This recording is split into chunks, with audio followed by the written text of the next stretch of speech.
So this is one of these stories where I'm not sure who looks the worst at the end of it.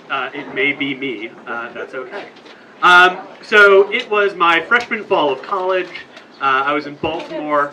It was a really fun dorm floor to be on. It was all suites, so it was like 2 bedrooms of like 4 to 6 people total, and each one shared a bathroom. Mixed gender floor. This was very exciting because I had grown up with one older brother who was fine. Having a whole lot of people around you is super fun, especially when you're living away from home for the first time. And so I'll give you a bit of the lay of the land of the people that I was around. And you don't have to keep track of all of the names, but some of them will come back. So I lived with a guy named Andrew, ROTC, computer engineering major, super nerd, super sweet guy, but just had a lot to figure out himself. I was very similar, minus the ROTC part. Let's just say that. Couple of guys on the other side of our suite. Justin had never lived outside Kansas before, like never been outside Kansas before, kind of guy. And then we had a whole bunch of people down the hall who were regulars in our room and suite. We had this guy Chris, who was the sort of guy who was too smart for his own good, so he had to change majors every 3 months because he was like, nah, it's cool, I got philosophy now, I'm good. I'm gonna be a public health major. Still, absolutely one of the smartest guys I know. He lived with a guy that we called Drax. He was the token goth on the floor, so it was very mixed housing. And then there was a suite of 5 guys that we were all super close with. There was AJ, who is from Texas on the football team, and AJ, another one of these like scary smart guys. You weren't quite sure why he was playing football. This was a long time ago. We didn't really know about how bad football was for you. His roommate, Colby, super sweet, super fun guy, also a football player, not really as smart as AJ, we'll say. And then there was 3 guys that I was close to. Tony, who was a jazz musician. Kevin, who's my best friend until we had a friend breakup. And then this guy, Josh, who is incidental to the story, but I just had to round him out. I'm sorry. Okay, so then there were also some young ladies on the floor as well that we were friendly with in various ways. And so far, all of the names have been real. The one name I'll change is we will call her Rebecca. So Rebecca and I had met, hit it off. She was madly in love with her boyfriend back home, and also a guy across campus, and also me. And we were trying to figure out like how to do all of this, this like life flirting thing. I was an awkward child before I was an awkward adult.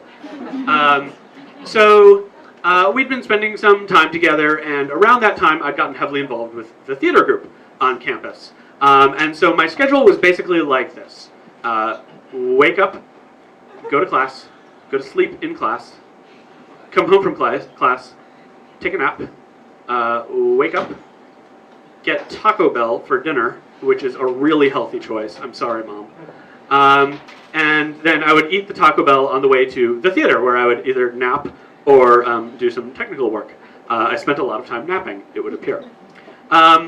So things progressed in time, as they do.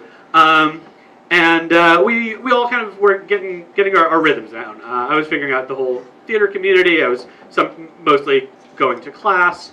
I was doing homework as well. Lots of homework, definitely. And we all kept having just a really fun time hanging out with each other. Though there were at times tensions. So I haven't mentioned this guy Dan down the hall, who was this know-it-all, straight-edge kid from New Jersey. You know the type. And then one day I started to notice that my room had started to smell, and I thought, God, maybe it's time to clean out all these boxes, my garbage can, and get rid of some of these Taco Bell wrappers. And so I pulled out everything from under my bed, and determined that all my boxes were clean, so I didn't know why my room was smelling so awful. And I looked under the bed, and I saw what looked like a car bomb. It was duct tape. It was a package. It was smelling terrible. And I pulled it down with a pocket knife, because I was that cool, and I opened it. And I was like, oh, this is a terrible rotting bean burrito. And I took it down the hall, and I said, guys, somebody duct taped a bean burrito to my bed! And we went around, and everybody laughed and said, no, I didn't do it, I didn't. I couldn't possibly have dreamed up this. And finally, AJ, the super smart football player, said, that's not a bean burrito, Neil, that's shit. And I've gone over time, and I'll keep going with this story because it's disgusting. So everybody had a good laugh at my expense, and I couldn't imagine who I pissed off. Had it been Dan, because we'd argued about music? Had it been Colby, because he was just, kind of that prankster who set fire to things sometimes? 6 months later, we were in a diner. Our friend Kevin had some friends from home, and one of them said, hey Neil, remember the time that Chris duct taped shit under your bed? And I turned to Chris, who was still one of my close friends then, and we're still close now, and he works for a large corporation, whose name you know. And I turned to him and I said, Chris, why did you do this? What had I done? He said, oh, I just thought it was a really funny idea, and I didn't have anybody I was mad at. But I thought you would find it funny. I'm sorry. Thank you.